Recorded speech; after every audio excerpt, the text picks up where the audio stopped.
Maghreb Steel a démarré en 1975, mais l'usine qu'on a vue aujourd'hui date de 2010, entre 2010 et 2012.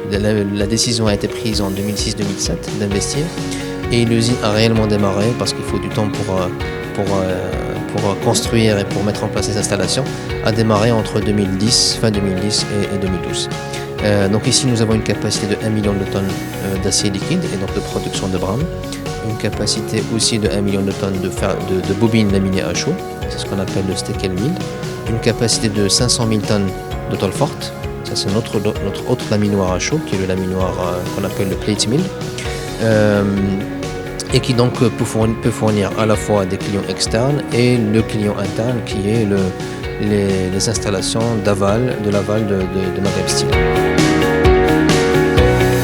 Aujourd'hui, la place au Maroc, c'est qu'on est les seuls, en réalité, c'est la seule installation de ce type-là.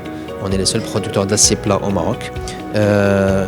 Et nous sommes très confiants pour l'avenir parce que nous souhaitons augmenter les volumes on est confiant qu'il y aura plus de demandes au Maroc et on pourra aussi exporter davantage dans les années à venir.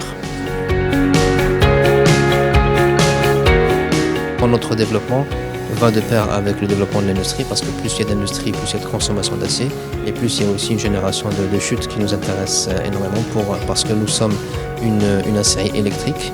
Une aciérie électrique, ça recycle de la ferraille pour faire de l'acier nouveau, contrairement aux fourneaux. Donc tout ça, c'est pour ça que ça s'insère bien dans une logique d'écosystème et c'est pour ça qu'en général, quand on regarde des pays qui se sont développés, ils se sont développés en ayant tout d'un seul coup. C'est pas une industrie qui se développe sans l'autre, on attend l'autre qui vient 10 ans plus tard. Tout ça se développe en même temps.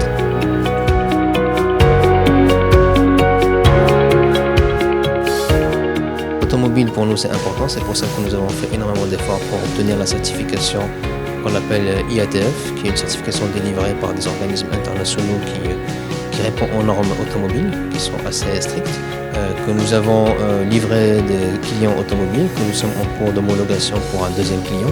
Et bien sûr, l'arrivée d'un troisième constructeur ne peut être que positive pour nous. Et nous livrons toujours des fournisseurs à ces constructeurs-là, qui font de l'automobile. Et donc c'est un secteur qui est important, qui est stratégique pour nous. Et il y a des choses effectivement qui nécessitent un investissement pour pouvoir les faire, mais nous voulons déjà faire le maximum avec ce qu'on a aujourd'hui pour capter une partie du marché automobile.